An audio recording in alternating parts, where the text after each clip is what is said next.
Good morning, everybody. I hope your week is off to a great start. It's a good start here. Just made my fresh orange juice for the morning. Saving money on that fresh squeezer, $1 at a time. I saved $2 this morning, $2 yesterday. That's $4. I'll have that thing paid for before you know it. I've got some questions sometime and people wonder, so what's my whole thing about? I'm a raw vegan, but yet I'm always talking about cooked food on here, and I talk a lot about options and different ways of doing a high-carb vegan lifestyle. So what's up? What's up? What do I actually think about the raw vegan lifestyle? Do I not believe in it that much? Is it all that important? So I thought I would just talk about this a little bit today. I am mostly raw vegan. I've been very high raw ever since I came to this vegan lifestyle about a little over 2.5 years ago. The best way I can put it, and I think I'm moving, okay, so here's kind of my pattern so you can just kind of know how it breaks down. When I'm in Costa Rica, and this goes over 3-4 trips, so I'm probably getting close to a year in Costa Rica that I haven't eaten cooked food when I'm in Costa Rica. When I go to the States, I loosen up a little bit and I do eat cooked foods. I have every intention on the next trip to the States to clean this up a little bit more. I didn't want to do it. I figured, kind of go with the seasonal thing. And I was going home for the holidays, so I figured this last time, okay, maybe this isn't the one to start making that move to be cleaner when I go to visit my mom in the States, but the next one will be. It'll be spring, it'll be around that, spring equinox, and I'm probably going to eat more and more. And I move towards eating more and more raw foods. And in a perfect world, like if I had an assistant, if I just had somebody else that was a food preparer, that was preparing raw food all the time, and if I wasn't lazy and I had all my bananas, if I had raw food around me all the time, even in the States, I probably would not eat cooked food, because it's just always kind of a fallback situation. It's kind of, for me, it's kind of a step down, but I don't like to be drastic. I guess one reason that I won't preach the raw vegan thing super hard is because ever since I got into it, and I've been like this with a bunch of different subjects. It's not just in this field of veganism, high-carb veganism or whatever. Anything you get into, look at any subject on YouTube, look at any subject on social media, you have to have the absolute extreme fanatic in everything you do. And I don't know, that message of just the hardcore raw vegans that just beat raw, just didn't resonate with me from the beginning, even though I was a raw vegan. And so I kind of try to attempt to make my message according to what I enjoyed watching, or kind of how my thoughts were. Now, as far as the raw vegan lifestyle goes, the only thing I can tell you, like I say, the science experiment here. This channel's about me, and you can watch how the processes are in me, and you might see things I do, and you might say, okay, I can take a lot from that, but I would tweak this and do something differently. That's for you, use as you will. For me, I feel best, I feel optimal when I'm eating raw. And I've mentioned before that it could be because I've never really tried to eat cooked food in a consistent manner like that. I've always looked at a little bit of cooked food, especially when I go to the States. It's just something different, just kind of an extra little treat. So I haven't diligently tried to do a healthy raw till 4 type thing, just because I just don't want to. I don't, it's not a judgment or anything. It's just, and also too, think about it. Now, so this will tell you if you're just using it as an excuse or not. You know how people are always talking about, well, it's so tough, got to have that raw till 4, got to do the cooked because I'm in a cold climate. It's winter here. It's very, very, very cold. Okay, I'll buy that. So let's flip the situation. Let's say you came down to Costa Rica and you're hanging with me, or let's say you're just in Costa Rica. Okay, if we have to just totally reverse that logic, and I do know high-carb vegans that eat cooked down here, but on the reverse logic would be like, well, I just really can't eat that cooked food because it's just too hot down here. I mean, like today, it'll be, you know, and we have a summer, we're in our summer, but it's hot year round down here. So even before I came to this lifestyle, I can't tell you how many times I just avoided eating cooked food. I would eat something, I would eat a salad, or I would eat leftovers from earlier in the day that could be cooked. But the point being is I didn't want, it warmed me up. And now I'm even more sensitive to that. Like I get, you know, if I'm in the house and I'm kind of bundled up, this last trip, I'm in the house, I'm kind of bundled up and I'm actually cold, and I sit down and eat a big bowl of potatoes and I start peeling clothes off. So it's the same principle here.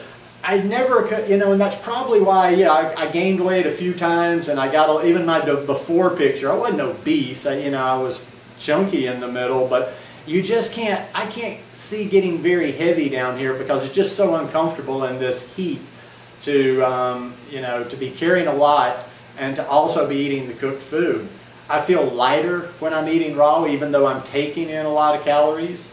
I feel like my digestion, and this, like I say, these may just be, take it as you will, these might just be things because I do that lifestyle and I'm more in tune with that lifestyle, and maybe my stomach becomes accustomed to certain things. So I don't know what your stomach would become accustomed to or whatever, but yes, when I am doing fully raw, I do feel my absolute best. Now I take my time and I really make an effort to do what I consider, and just for me, is a balanced fully raw lifestyle when I'm here in Costa Rica. I don't take, you know, like I said in that video about thriving, the Bruce Lee quote, I take what I take from everybody, and I use what's useful to me, and I use what makes sense to me. So there's like, I find some that are extreme in their little views, but I still get something from them because I can take what I need out of that. But they're missing, in my opinion, they have gaps. A lot of people have gaps, but if I take bits of all these different things, I feel like I have, I'm getting more of what I need in my day-to-day diet. Because, for instance, you know, juice seems to be a religion. God, I don't even like to get into conversations about juice. It's like people just like have some sort of fanaticism about either they're juicers or they're anti-juice. You're wasting the pulp. You should eat it whole. You're juicing, blah, blah, blah. I like to juice, but except for orange juice, I don't even look at juicing as a meal, as calories or whatever. I don't replace meals. Now I will replace meals with orange juice because, you know, like a lot of times I'll get like a half gallon of orange juice, and a half gallon of orange juice, at my best guesstimation, has about 900 plus calories in it. So that's a nice little, you know, that's a good chunk of calories for the day. And plus with the orange juice, I get a real cleansing effect.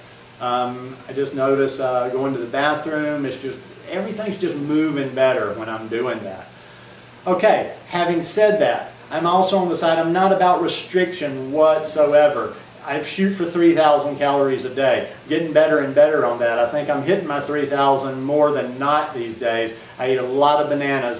So the fruitarians, I'm getting as much fruit or more fruit than probably your average fruitarian out there.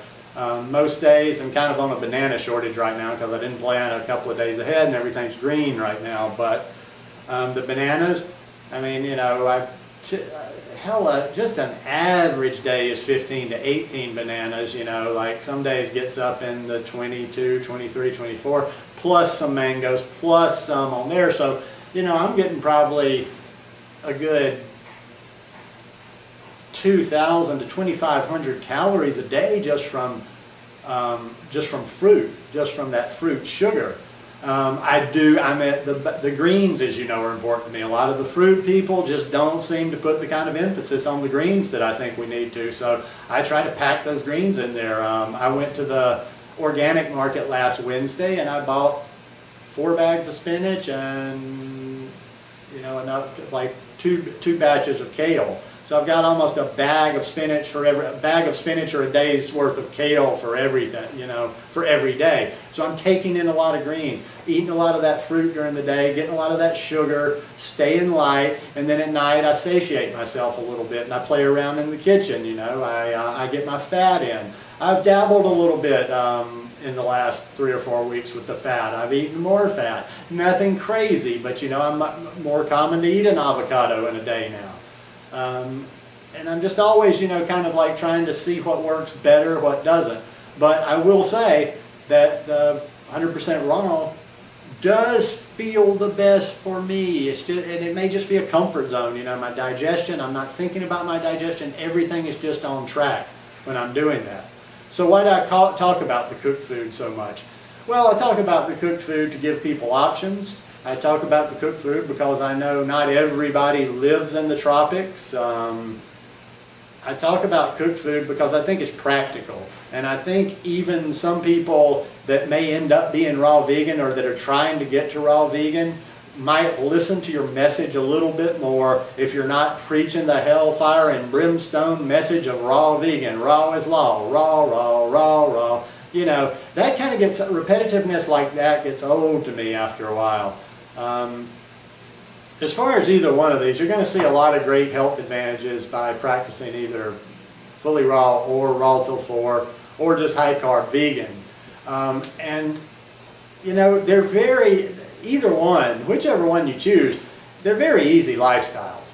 You know, I don't care what all the psychology, I don't care what everybody else is telling you, is like, I don't think I'm anything special. I mean, I've dieted almost my whole life, you know, not necessarily trying to go from being obese down, but always, you know, a little bit healthier, wanted to see the six-pack, wanted to see the abs, have always dieted. And, or even when I tried to just go on health kicks just to improve my health, it was always about restricting. So when people, like, I don't have complicated arguments for people if I do argue at all or if I debate with them. And when people, sometimes people take exception to that when I say raw vegan or raw till 4 are easy. They're easy. And the reason I say they're easy is because I've never found anything before, I still haven't found anything reading, where you're encouraged to eat, you're encouraged never to be hungry. Always eat. Always eat. Before, you know, even when I'm eating healthy, before I didn't know how much fruit, you know, I'd get healthy and just eat fruit in the morning many, many years ago, many times. And I'm sitting around mid-morning just holding on, waiting for lunch because I'm hungry. Now there's no more of that. I would just eat more. You know, I eat fruit for breakfast, I'm hungry at mid-morning, I eat some more fruit. So you can't really call something that tough that you can eat all the time. I mean, sometimes you do have to force a little discipline in there. I know that's not very, what's the word, popular in our little groups right now. It's all about, you know, like being gentle and this and that and the other. But at some point, you have to decide what you want in your life. And you have to decide what you're, you know, you've got to do something. It's like, you know, not everything can be just totally 100% easy. Yeah, you're going to have a few cravings, so what? You eat a banana. But whichever one of these you choose, you're going to get a lot of health benefits out of it. This one, like I say today, is just mainly clarifying, you know, why I do what I do and why I talk about what I talk about. And I'll continue to do both. I probably should talk a little bit more about raw veganism because I am raw vegan. I feel like sometimes I've gone to the other side and I talk more about the cooked, and I don't even really, you know, I don't have too much to draw from because I'm not doing cooked a lot. Anyhow, I hope you found this somewhat useful. Hope maybe it gave a little bit more insight into me and what the channel's about. But if you like this video, give me a thumbs up. Hope you'll subscribe to the channel and hope you will have a wonderful week. Peace.